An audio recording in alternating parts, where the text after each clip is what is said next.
வணக்கம். வேல்பாரி 24 அதான் நம்ம பார்க்க போகிறோம்.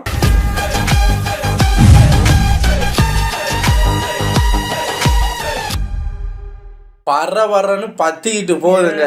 போர்க்களத்தில் சண்டை, அது இது, அந்த காற்றி, அப்புறம் அந்த அம்பு அப்படின்னு சும்மா பரவரன்னு பத்திக்கிட்டு போகுது. இப்போ 2ஆம் நாளும் முடிஞ்சு போயிடுச்சு. 2 நாள் இப்போ போர் முடிஞ்சிருக்கு. இப்போ 3ஆம் நாள் போருக்குள்ளே போக போகிறோம்னு நினைக்கிறேன். இறங்குவாரா இல்லையா, அவரை இறக்கணும்னு கொஞ்சம் பேர். எனக்கு தெரிஞ்சு 3ஆம் நாளும் தொடங்கி நம்ம தேக்கன் வால் எடுக்கிறதோட நின்றுச்சுன்னு. ஸோ இப்போ தேக்கனை ஏதாவது பண்ணுனா அப்போதான் பாரி இறங்குவார் அப்படின்னு எதிரி கோஷ்டி நினச்சிக்கிட்டு இருக்கு. இப்போ தேக்கன் வாழை எடுத்ததோட அப்படியே நிற்கிது. என்ன ஆச்சு ஏதாச்சுங்கிறத பார்க்கலாம். இது ஒரு 20 மினிட்ஸ் வீடியோங்கிறதால டக்குன்னு பார்த்துட்டு தேக்கனும் கருங்கைவாணனும் ஒருத்தர் வெட்டி சாய்க்கணுங்கிற அந்த நினைப்பிலேயே இருக்காங்க. பரம்போட குதிரைப்படையோ வேந்தரோட 3ஆம் நிலை படையையும் தாண்டி மூஞ்சலை நோக்கி பாயிறாங்க. அப்ப முடியனோட கையிலையும் பையன் இரவாதனோட கையிலையும் சிக்கி வேந்தர் படை வீரர்கள் சிக்கி சின்னாபின்னமாக வேற வழி இல்லாம உருமங்குடி முச்சங்கு ஊத உத்தரவிடுகிறான். முச்சங்கு ஊதுனா பேராபத்து, எப்படி பேராபத்து வந்துருச்சு அப்படின்னு அர்த்தமா. அந்த சங்கு ஊதுனா உதவிக்கு எல்லா தளபதிகளும் வரணும், நம்ம கருங்கைவாணனும் வரணும், அதான் அர்த்தம். வில்படை தளபதி துடும்ப உதிரனோட தாக்குதலை சமாளிக்க முடியாம ஒரு பக்கம் திணற, தேர்ப்படை தளபதி நகரி வீரனும் ஏதோ ஒரு மூலையில இருக்கான். வால்படையோட புதிய தளபதி சூளைக்கையன் எதிரிகளோட தளபதி அவன் ஒரு மூலையில இருக்கான். கருங்கைவானே ஒரு மூலையில இருக்கான். யாருமே உருமன்குடிக்கு உதவுற நிலைமையிலேயே இல்லைங்க. உருமங்குடி மறுபடியும் முச்சங்க ஊத சொல்ல தளபதிகளுக்கு பதிலா அரச குடும்பத்தினரே உதவிக்கு வர வேண்டியதா போகுதுங்க. இளவரசன் புதியவர்ப்பன் அப்புறம் உதியஞ்சேரலோட படை உருமங்குடி இருக்கிற அந்த பக்கம் போக சோழவேலை வில்படை தளபதி துடுமனுக்கு உதவுறதுக்கு போறாப்ல. அப்பதாங்க முன்சங்கு சத்தத்தை காதல வாங்குற நம்ம கருங்கைவான நிலைமை அந்த லெவலுக்கு மோசமாயிடுச்சா அப்படின்னு சாக்கானபடியே உடனடியா குதிரையில ஏறான். தேக்கனும் எதிரிப்படை தளபதி இவ்வளவு பக்கத்துல இருந்தும் உடல்நிலை ஒத்துழைக்காதனால, எப்படி உடல்நிலை ஒத்துழைக்காததுனால கொல்ல முடியாம போச்சேன்னு ஃபீல் பண்றாரு. வேந்தர்களோட சிறப்பு படை வீரர்களையும் தாக்கி துவம்சம் பண்ணிக்கிட்ட அப்பாவும் பிள்ளையும் போறாங்க. முடியனும் இரவாதனும் போறாங்க. அவங்க மூஞ்சல் நகரை ரொம்ப பக்கத்துல பார்த்த நேரம் பரன் மேல இருந்த திசைவேலர் கேடயத்து நாளிகை வட்டிலால உடஞ்ச அந்த அம்ப மண்ணை எல்லாத்தையும் போட்டு நேரம் பார்த்து கைய உயர்த்துறாருங்க.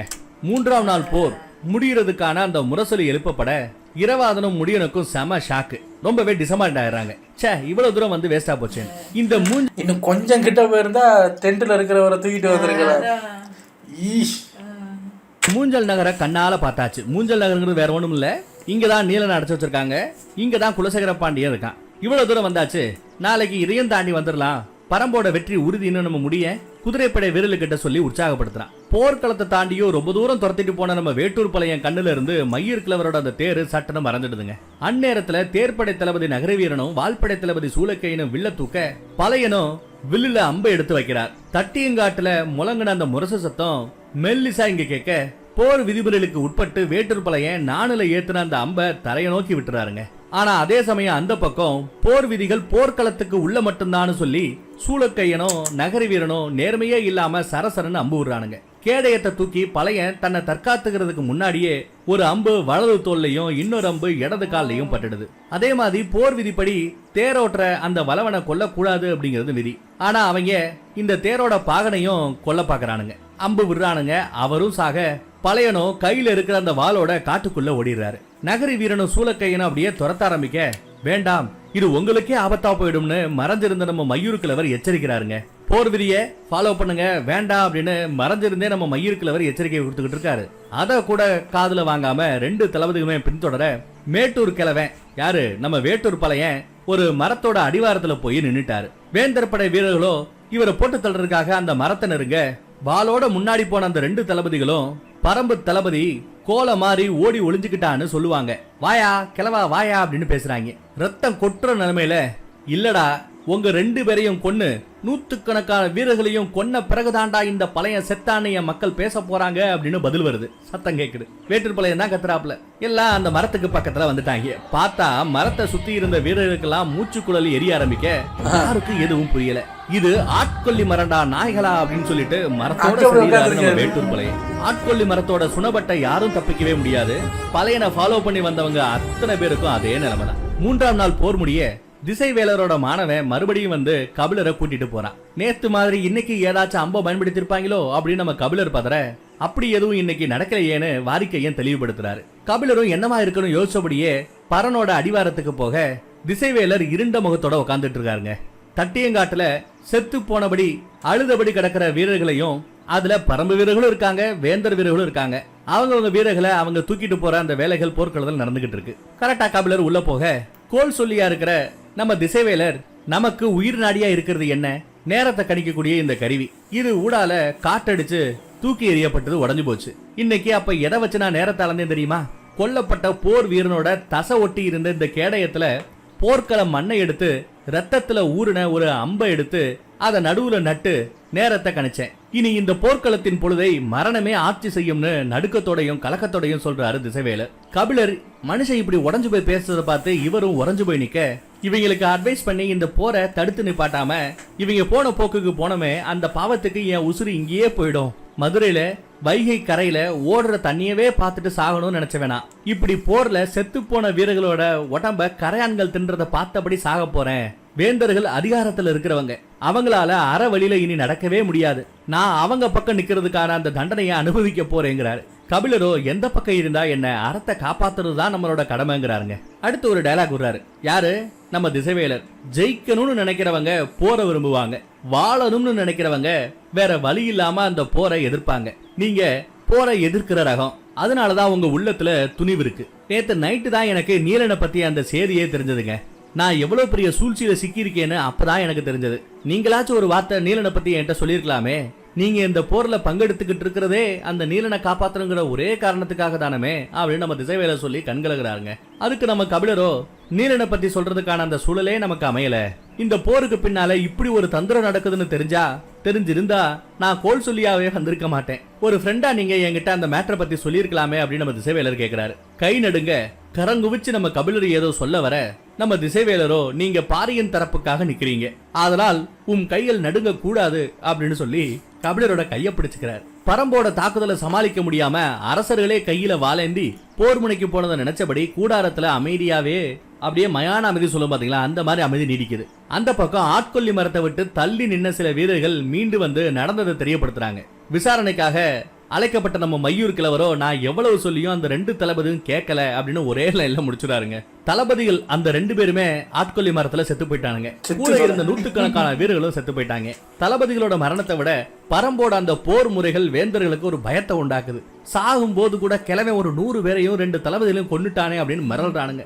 அது மட்டுமா, காத்து வாக்குல பறந்து வந்து வீரர்களோட நரம்பு சதையோட சுருண்டுகிட்டு கிடக்கிற அந்த அம்புகளை இதுவரை யாருமே பார்த்ததில்ல. இந்த மூவேந்தர்களோட சேர சோழ பாண்டியர்களோட போர் திட்டத்தை ஒரு சிறு குடிமன்ன, ஒரு சின்ற அரசன் அசைச்சு பாக்குறான். பரம்போட குடியாசானையும் குடி முடியனையும் கொல்ல போறதா சொன்ன நம்ம கருங்கைவானை எதையும் செய்யாம மண்ணை கவிட்டான். விளக்கம் கொடுக்க நம்ம கருங்கைவானை முன்னாடி வந்தா அவன் விளக்கத்தை சொல்லாம, பரம்பு மக்கள் மனிதர்களே அல்ல, அவங்க விலங்குகள், இந்த விலங்குகளை அழிக்க வேண்டும் என்றால் விதிகளை தூக்கி எறிய வேண்டும் அப்படிங்கிறான். சேர சோழ பாண்டியர்கள் ஒன்னா சேர்ந்தும் ஒரு சின்ன சிற்றரசனை அழிக்கிறதுக்காக விதிகளை மீறணும்னு சொல்றியா, வெக்கமா இல்ல அப்படின்னு சோழவேலன் கேட்க, இத்தனை ஆயிரம் குதிரையை நம்ம கிட்ட இருந்து என்ன பிரயோஜனம், செயலற்று கிடக்குதுங்க. அவங்க விடுற அந்த அம்பு பலகாத தூரம் பறக்குது. அவங்க சாதாரணமானவங்களா? தீய பாரியும் அது மாதிரி நினைச்சிட்டாருன்னு, இவங்க எல்லாம் மனுஷங்களே இல்ல, இத்தனை பேரை கொல்றாங்களே ஒரு தேவாங்குக்காக, இவங்க கிட்ட ரூல்ஸ் எல்லாம் செல்லுபடி ஆகாதுன்னு நினைச்சிட்டாருன்னா, ஏங்க நீங்க நினைக்கிற மாதிரி அவரும் ரூல்ஸ் எல்லாம் செல்லுபடி ஆகாதுன்னு நினைச்சிட்டாருன்னா வேற மாதிரி ஆகி போயிடும். ஐயா ரூல்ஸ் ஃபாலோ பண்றதுனாலதான் 3 நாளா போர் நடந்துகிட்டு இருக்கு.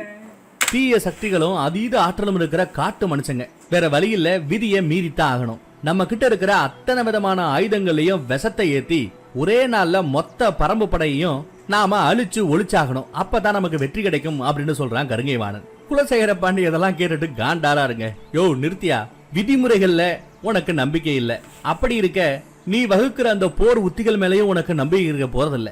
அடுத்த கூடாரத்துல இருக்கிற நம்ம நீலனை பாரு, எதிரிக கிட்ட சிறைப்பட்ட நிலையிலையும் பாரி வென்றே தீருவாங்கிற அந்த நம்பிக்கை அவனோட ஒவ்வொரு அசைவிலையும் தெரியுது. அவனை சிறைபிடிச்ச உனக்கு எந்த நம்பிக்கையுமே இல்லையே, போயிட்டு நல்ல திட்டத்தோட வா அப்படின்னு நம்ம குலசேகர பாண்டியன் சொல்ல, கருங்கைவானை அவமானப்பட்டு வெறியாகிறான். செங்கன சோழனும், சே என்னதான் இருந்தாலும் கருங்கைவானை எப்பேற்பட்ட மனுஷன், அவரை இப்படி பேசிருக்க கூடாதே அப்படின்னு நினைக்க, பொதிய விற்பனம் அப்பா பேசுறது சரி அப்படின்னு நினைக்கிறான். அவமானம் தான் ஒரு தளபதியை போர்க்களத்துல சரியா வழிநடத்தும் அப்படின்னு நினைக்கிறான். அவையில ஒரு அமைதி நீடிக்க சோழவேலை அங்க மெதுவா ஒரு ஐடியா கொடுக்குறாருங்க. போர் போர் போர்னு அதையே யோசிக்காம வேற யாராவது ஒரு ஐடியா நமக்கு கிடைக்குதான்னு பார்க்கணும். பரம்பு நாட்டுக்குள்ள பல குலங்கள் தஞ்சம் புகுந்திருக்காங்க. அவங்கள யாராச்சும் நமக்கு கிடைச்சா அவங்கள நாம பயன்படுத்த முயற்சி பண்ணலாமே அப்படின்னு சோழவேலன் மெதுவா கேக்குறாருங்க. அதுக்கு நம்ம பேரரசர் குலசேகர பாண்டியனும் அவங்க பாரிக்கு விசுவாசமா இருக்காங்க.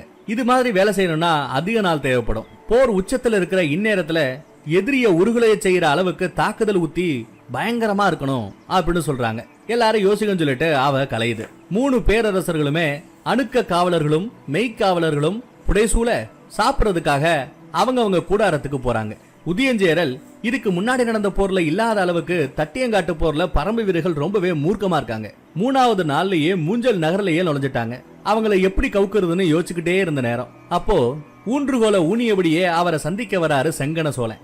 கரும்பாகுடியோட மொத்த வரலாற்றையும் செங்கன சோழன் சொல்லி முடிச்சிட்டு பொருத்தமானவங்களை வச்சு குடிதலைவன் ஈங்க என்கிட்ட பேசியிருக்கிறேன், விரைவில் நல்ல செய்தி வருங்கிறா. அதுக்கு இந்த உதியஞ்சேரல் அடைக்கலம் கொடுத்த பாரிக்கு எதிரா அவங்க எப்படி நடந்துப்பாங்க அப்படின்னு கேட்க, கரும்பாங்குடியோட தலைவனும் சில வீரர்களும் தான் பாரியோட பக்கம் இருக்காங்க. அந்த குலத்துல நிறைய பேரு இன்னும் சோழ நாட்டோட வசந்தா இருக்காங்க. குலத்தை காக்க அவங்க வேற வழி இல்லாம நம்ம கூட சேர்ந்து எதிர்த்து சண்டை போடுவாங்க அப்படின்னு சொல்லி முடிக்கிறார். பொதிய வெப்பனை தான் பிள்ளைய தான் கூடாரத்துக்கு அழைச்சிட்டு போற நம்ம பேரரசர் குலசேகர பாண்டியன், நான் ஏன் இன்னைக்கு நம்ம தளபதியை தாக்கி பேசினேன் சொல்லு பாப்போங்கிறாரு. அவனோட ஆற்றலை முழுசா வெளியில கொண்டு வரத்தான் அப்படின்னு நம்ம பொதிய வெப்பன் சொல்ல, இல்ல கருங்கைவானை எப்படி திட்டம் போட்டாலும் பரம்பு வீரர்கள் உடைச்சிருவாங்க.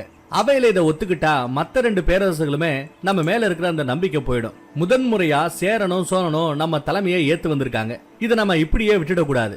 பாரிய ஜெயிக்கிறது மட்டும் நம்மளோட நோக்கம் இல்ல, பாண்டிய பேரரசு தான் பரம்ப ஜெயிக்கிறதுக்கு முக்கியமான காரணம் அப்படிங்கிற அந்த பேரு நிலைக்கணும் அப்படிங்கிறாரு நம்ம குலசேகர பாண்டியன். அவரோட இந்த சொற்களை கேட்டு பொதியவேற்பை அசந்து போய், விதிமுறையே இல்லாத போரா இருந்தா நம்ம சைட்ல இழப்பு கம்மியா இருக்கும், அதை செய்யலாமே அப்படின்னு கேட்கிறான். குலசேகர பாண்டியனும் நஞ்சு கலந்த அந்த ஆயுதங்களை வீசுறது என்னோட கடைசி ஆப்ஷன், அதுக்கு முன்னாடி செயல்படுத்த என்கிட்ட ஒரு திட்டம் இருக்குன்னு சொல்ல, என்ன திட்டம்னு புள்ளையாண்டா பொதியவேற்பை ஆர்வமா கேட்கிறான். உன் பொண்டாட்டி பொற்சுவ அமைதி வேண்டி பாரிய சந்திக்க போறா.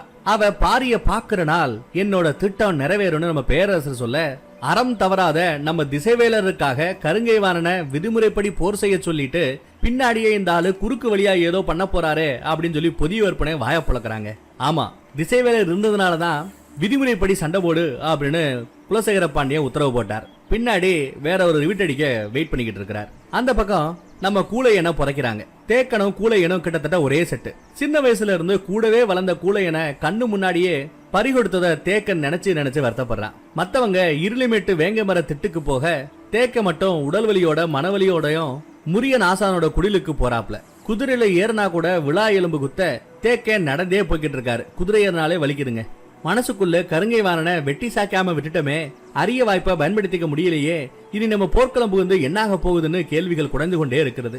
முரியன் ஆசான் கிட்ட போனவரு, என்ன வேணாலும் செய்யுங்க, என் உடம்புல என்ன வேணாலும் கட்டு போடுங்க, என்ன வேணாலும் மூலிகை போடுங்க, நான் தொடர்ந்து போர்க்களத்துல நிக்கணும் அப்படின்னு சொல்றாரு. தேக்கனோட நெஞ்செலும்பு வீங்கி இருக்கிறத கவனிக்கிற முரியன் ஆசான், போர்க்களத்துல நின்னா போதுமா, போரிட வேண்டாமா அப்படின்னு கேக்குறாருங்க.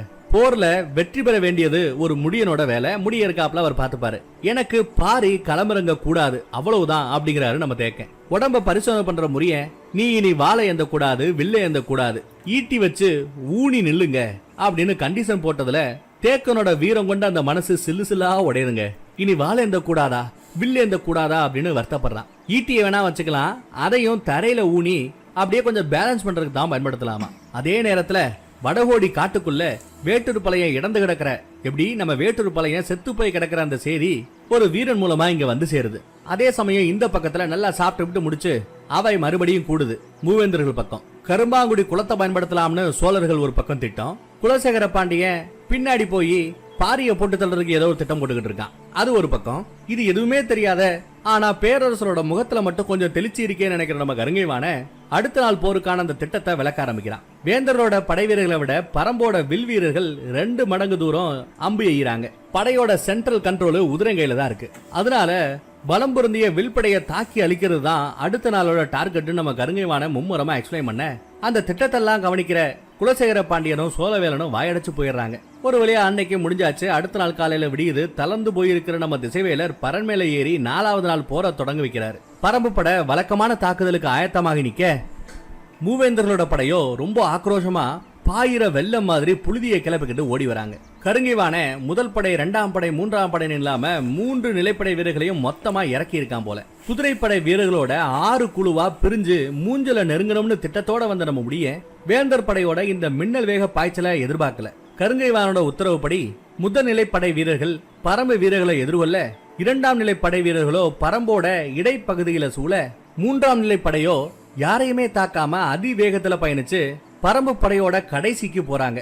இருக்கிற மொத்த வீரர்களையும் களத்துல இறக்கி கருங்கைவான பரம்பு படைய முற்றுகையிடுகிறான். முடியனுக்கு என்ன நடக்குதுன்னே புரியல. படையோட எல்லையில ஈட்டிய ஊனி கோலை பிடிச்சுக்கிட்டு நின்னுக்கிட்டு இருந்த நம்ம தேக்கனுக்கு வேந்தர்களோட படை அரைவட்ட வடிவுல முற்றுகையிட வர்றது தெளிவா தெரியுதுங்க. நேத்து நள்ளிரவே மூவேந்தர்கள்கிட்டையும் போர் திட்டத்துக்கான அனுமதியை வாங்கின கருங்கைவான நொடிகூட தாமதிக்கல. நியமிக்கப்பட்ட புது தேர்ப்பட தளபதி வெறுகால, வால்படை தளபதி மாகனக, துடும்ப, உச்சங்காரி, வருமங்குடி அவங்க கூட ஆலோசனை நடத்துறான். இந்த ஆலோசனை எல்லாம் எப்ப நடக்குது? நேத்து நைட்டு நடந்த இந்த பிளாஷ்பேக் இப்ப வருதுங்க. நள்ளிரவு தாண்டுற நேரத்துல ஆயுதவாரிகளுக்கு 3 நிலை படை வீரர்களுக்கும் தேவையான ஆயுதங்களை எடுத்து கொடுத்துக்கிட்டு இருக்காங்க. அந்த உத்தரவு வந்திருக்கு.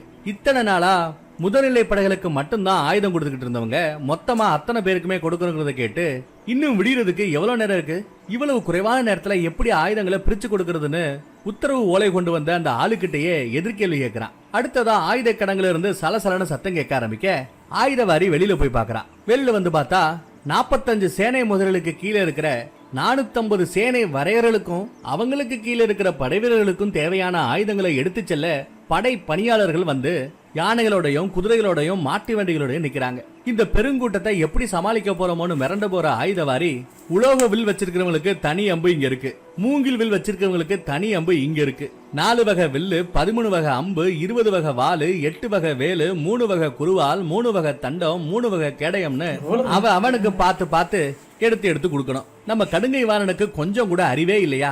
இருக்கிற கொஞ்ச நேரத்துல எப்படி எல்லாத்தையும் நான் பிரிச்சு கொடுக்கறது? ஏதாவது அவசரத்துல சில தப்பு நடந்தா நூத்துக்கணக்கான வீரர்களோட உசுரே போயிடுமே அப்படின்னு புலம்பியபடியே ஆயுத கடங்குக்கு உள்ள போய் பாக்குறான். அங்க நம்ம கருங்கைவான ஆல்ரெடி வேலையை ஸ்டார்ட் பண்ணிக்கிட்டு இருக்க, ஆல்ரெடி டிஸ்ட்ரிபியூஷன் போய்கிட்டு இருக்கு. கருங்கைவானனே இறங்கி கொடுத்துக்கிட்டு இருக்கான். இவங்கிட்ட தான் போய் இவ்வளவு பிரச்சனை இருக்கு, அதெல்லாம் காலையிலுக்குள்ள எடுத்து கொடுக்க முடியாதியான்னு சொல்ல வந்தவன் சுத்தி இவ்வளவு வீரர்களை வச்சுக்கிட்டு கருங்கைவானன் கிட்ட உயரதிகாரி கிட்ட எப்படி பேசுறதுன்னு முழிக்கிறாரு. பசங்களை இன்னும் சுறுசுறுப்பா வேலை செய்ய வைக்கணும், ஆயுதங்களை பிரிச்சு கொடுக்கறவங்கள நல்லா வேலை வாங்கணும் யோசிக்கிற கருங்கைவான ஒரு பிட்டு போடுறாங்க. இவர் இங்க இருக்கிறது எங்கன்னா பாண்டிய வீரர்களுக்கு பிரிச்சு கொடுக்கக்கூடிய பொறுப்புல இருக்கிற அந்த களத்துல இருக்கிறாரு. பாண்டிய ஆயுதவாரின்னு சொல்லுவோம் இல்லையா, அவங்க கிட்ட இப்ப பேசிட்டு இருக்காரு. சீக்கிரம் பண்ணியா, அந்த பக்கம் சேர சோழ ஆயுதவாரிங்க எப்பயோ பிரிச்சு கொடுத்துட்டாங்க, வண்டி வண்டியா பிரிச்சு கொடுத்த அந்த ஆயுதங்கள்லாம் போய்கிட்டு இருக்கு அப்படின்னு ஏத்தி விட, நம்மளை விட சேர சோழ ஆயுதவாரிங்க அவ்வளவு சுறுசுறுப்பா வேலை பாக்குறாங்களா அப்படின்னு போட்டி போட்டு இவரும் வேலை வாங்குறாரு, வேலையில இறங்குறாரு. இதுக்கு இடையில இவரு எப்படி இங்க பாண்டிய வீரர்களை சமாளிச்சாரோ அதே மாதிரி அந்த பக்கம் போய் சேர சோழ ஆயுதவாரிங்க கிட்ட போய் இதே டயலாக் விடுறாரு. பாண்டிய ஆயுதவாரி எவ்வளவு சுறுசுறுப்பா எல்லாருக்கும் ஆயுதங்களை டிஸ்ட்ரிபியூட் பண்ணிட்டு இருக்காரு தெரியுமா, நீங்களும் தான் இருக்கீங்களேன்னு திட்ட அவங்களும் சுறுசுறுப்பா வேலை செய்ய ஆரம்பிச்சிடறாங்க. இதுக்கிடையில சேனை முதலிங்களுக்கு கருங்கைவான அடுத்த நாள் திட்டத்தை விளக்க எல்லா படை வீரர்களும் களத்துக்கு போயிட்டா மூஞ்சில யாரு பாதுகாக்கிறது அப்படிங்கிற அந்த கேள்வி வருது. மூஞ்சில வேந்தர்களோட கவசப்படையும் அகப்படையும் பாதுகாப்பாங்க.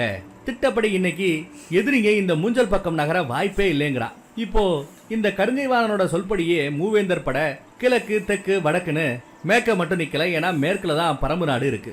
3 திசையிலையும் ரவுண்டு கட்டிட்டு இருக்காங்க, நிக்கிறாங்க. முடிய சுத்தி வளைச்சவங்களை பார்த்தபடியே தேக்கங்கிட்ட போக நீல் கொம்போட சுழி ஓசை கேக்குதுங்க. எதுக்குன்னு பார்த்தா நாகக்கரட்டுல ஏதோ பிரச்சனைன்னு குடவன் திட்டல இருக்கிற நம்ம பாரிக்கு கூவல் குடியினர் கொடுத்த அந்த சிக்னல் தான் அது. நாகக்கரட்டுல ஏதோ ஒரு பிரச்சனைன்னு சிக்னல் வருது பாரிக்கு. என்னடா அப்படின்னு பார்த்தா பரம்பு வீரர்களை முற்றுகையிடுறது கருங்கைவானோட திட்டத்துல ஒரு பகுதி தான். திட்டத்தோட 2வது பகுதிக்காக இத்தனை நாள் சும்மா நிறுத்தி வச்சிருந்த அந்த யானைப்படைய பரம்புக்குள்ள அனுப்பியிருக்கான். போர் முரசு முழங்கினப்பவே வடகோடியில இருக்கிற பள்ளத்தாக்குல யானைய விரட்டி ஆரம்பிச்சிருக்கான். விரட்டி விட்டு இருக்கிறாரு இந்த தளபதி, யானைப்படையோட தளபதி உச்சங்காரி. நாககரட்டுக்கும் இரளிமேட்டுக்கும் இடையில இருக்கிற பள்ளத்தாக்குல நுழைஞ்சு யானைப்படைய வடக்குல இருந்து தெற்கு வரைக்கும் நிக்க வைக்கணுங்கிறது தான் கருங்கைவானோட உத்தரவு. இரளிமேட்டு குகையில ஆப்போசிட் டீம்ல யானைப்படை இறக்காட்டி நீங்க இறக்க கூடாதுங்கிறத தான் ஆயுதங்கள் இருக்கு. இரளிமேட்டுக்கும் நாகரட்டுக்கும் இடையில இருக்கிற அந்த கனெக்ஷனை யானைகளை வச்சு தடுத்து பரம்பு வீரர்களுக்கு தேவையான அந்த ஆயுதங்களை போக விடாம பண்ணிக்கிறதா இவங்களோட நோக்கம். வேந்தர் படை முற்றுகிட்ட நேரம் பரம்பு வீரரோட கையில ஆயுதமும் இல்லாம போன எப்படி பரம்பு வீரர்கள் கையில ஆயுதமும் இல்லாம போச்சுன்னா பரம்பு படம் மொத்தமா க்ளோஸ்ங்கிறதுனால படு பயங்கரமா தாக்க ஆரம்பிக்கிறாரு கருங்கைவாணனோட படை. அதுதான் நம்ம கருங்கைவாணனோட எண்ணமே. ஆயுதங்கள் இல்லாம பரம்பு படை வீரர்களை கொல்லணும்னு பார்த்தா நடுவுல யானைகளை நிப்பாட்டியாச்சு. கபிலரும் ஆயுதவாரி முதுவேலரும் இருளிமேட்டுல இருக்க, வாரிக்கையனும் முரியநாசானும் கூவல் குடியினரும் நாகரட்டல இருக்காங்க. பள்ளத்தாக்குல அணிவகுத்து நிக்கிற இந்த யானைப்படையை பார்த்த வாரிக்கையன் கூவல் குடியினர் மூலமா நீல்கொம்போட சுழியோசையை வெளிப்படுத்த தட்டியங்காட்டு பக்கமே பாத்துக்கிட்டு இருந்த நம்ம பாரி இப்போ நாகரட்டு பக்கம் பார்வையை திருப்புறாருங்க. பள்ளத்தாக்குல என்ன நடக்குது அப்படிங்கறது நம்ம பார்வைக்கு, நம்ம பாரியோட பார்வைக்கு புலப்படாம போக இகுலிக்கிழமை சார் அந்த இடத்துல நின்று பார்த்தா எல்லாம் தெரியும் அப்படின்னு ஒரு இடத்த காமிக்கிறாரு. பாரியும் காலம்பனும் இகிலி காட்டுனா அந்த பாறையை நோக்கி வேகமா நடக்கிறாங்க. போர்க்களத்துல நின்ன முடிய நாகரட்டல என்ன பிரச்சனைன்னு தெரிஞ்சுக்க ஆள் அனுப்பிவிட்டு தாக்குதல ஆரம்பிக்க எத்தனைக்கிறான். ஆனா தேக்கன் அவசரப்படாத, இப்போதைக்கு தற்காப்பு போர் மட்டும் நடத்துவோம். நாகரட்டல வந்திருக்கிற ஆபத்து என்ன ஏதுன்னு தெரிஞ்சுக்கிட்டதுக்கு அப்புறம் முடிவெடுப்போங்கிறாரு. முடிய இப்போ தற்காப்பு போர் பண்ணா நாம பயந்துட்டோம்னு நினைச்சிடுவாங்க. இந்த முற்றுகையை தொடுக்கணுங்கிற அந்த துணிச்சல் கருங்கைவாணனுக்கு எப்படி வரலாம்? ஏறி தாக்கியே ஆகணும்னு கத்த, உன் தாக்குதல நீ தான்ப்பா முடிவு செய்யணும். எதிரி படையோட தளபதி ஓடுற அந்த திட்டத்துக்கு ஏத்தபடி நீ நடந்துக்காத, ஏமாறாத அப்படின்னு அழுத்தமா சொல்றாரு தேக்கன். முடியணும், உங்க சொல்படிதான் கேக்குறேன், நீங்க சொல்றபடியே நான் நடந்துக்கிறேன். ஆனா நீங்க படையோட முன்ன பின்ன நிக்காம நடுப்பகுதியில போய் நிக்கணும் அப்படின்னு சொல்ல அவரும் சமாதானமா போயிடுறாரு. இவனும் எதிர்த்து தாக்கணும்னு இல்லாம தற்காப்பு போருக்கு போறாங்க. பாறை மேல இருந்து பள்ளத்தாக்குல இருக்கிற அந்த யானைகளை பார்த்தபடி பாரி நிக்க, இப்பவாச்சும் நாங்க கிளம்புறங்க, அனுமதி கொடி பாரி அப்படின்னு நம்ம காலம்பம் கேக்குறாங்க. அனுமதிக்கிறேன், ஆனால் யானைப்படையை அழிக்க வேண்டிய தேவையில்லை.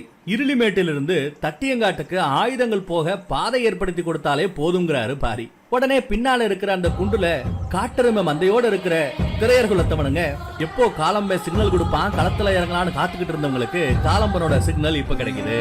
அடுத்து என்ன ஆகும் மீதிய நாளைக்கு பார்ப்போம். இன்னைக்கு ஃபுல்லாக 2 சைடில் இருக்கிற திட்டங்களோடயே போயிடுச்சு. அவங்களோட திட்டம் இவங்களோட திட்டம்னு. எனக்கு அந்த போர்க்காலத்தில் இப்போ லாஸ்ட்டாக சொன்னார்ல, அது அங்கேருந்து சத்தம் கேட்குது, அங்கே என்ன பிரச்சனைன்னு பார்த்துட்டு நம்ம இங்கே சண்டை போடுவோம், அப்போ பாரி அங்கே ஒரு பிளான் போடுறோம். அது மாதிரி இருக்கதான், அது மாதிரி தான் ஃபுல்லாக இருக்கணும்னு எனக்கு ஆசை. பெரிய கைகள் இறங்கும் தானே, அவங்க இறங்கினா தான் இருக்கு. அதான். ஸோ நல்லா இருக்கு. இதில் என்னென்னா 2 பக்கமும் அந்த ரூல்ஸை ஃபாலோ பண்ணி இவங்க போர் பண்ணிட்டு இருக்கும்போது நல்லா இருந்தது. இந்த 3ஆவது நாளில் அவங்க ரூல்ஸ் எல்லாம் ஃபாலோ பண்ண முடியாது, விஷத்தை தடவி இந்த மாதிரி குறுக்குத்தனமாக வரும்போது தான் நமக்கு அந்த ஒரு சைடில் பேலன்ஸ் மிஸ் ஆகும்போது நமக்கு கடுப்பாகுது. என்ன ஆகும்னு தெரியல. அது அவர் வந்து அதப்படி ரூல்ஸை ஃபாலோ பண்ணி பண்ணுங்கன்னு சொல்லிவிட்டு உள்ளே போய் விஷத்தை தடவி எரிகிறது தான் என்னோட லாஸ்ட் ஆப்ஷன், அதுக்கு முன்னாடி வேற ஒன்று வச்சுருக்கேன் அப்படின்னு பல திட்டம் திட்டுறாங்க. பாரி சைட்ல இருந்து இன்னைக்கு பாரி கிளைமேக்ஸில் கேமியோ தான் பண்ணினார். பாரி என்ன திட்டம் போட்டார் ஏது, அந்த பாரியோட பிரில்லியன்ஸ் இன்டெலிஜென்ஸை இதில் இந்த எபிசோடில் காட்டலை. மேபி அடுத்த எபிசோடில் என்ன நடக்குது அப்படிங்கிறத பார்க்கலாம். எனக்கு இப்போ எப்படி இருக்குன்னா, இவங்க இந்த ரூல்ஸை ஃபாலோ பண்ணாமல் போய் அப்படி இப்படின்னு போயிட்டு இருக்கும்போது அப்படியே நேராக கிருகிருன்னு தாண்டி எல்லா எபிசோடையும் தாண்டி போய் கிளைமேக்ஸை பார்க்கணும் போது இவங்களுக்கு போர் இப்போ யார் பக்கம் நின்றுச்சு என்ன நடந்தது தெரிஞ்சுக்கணும் போது இருக்கு. அதுக்கு இன்னொரு 1 வாரம் வெயிட் பண்ணணும். நாளைக்கு வந்து சந்திக்கிறேன். Take care. பாய்.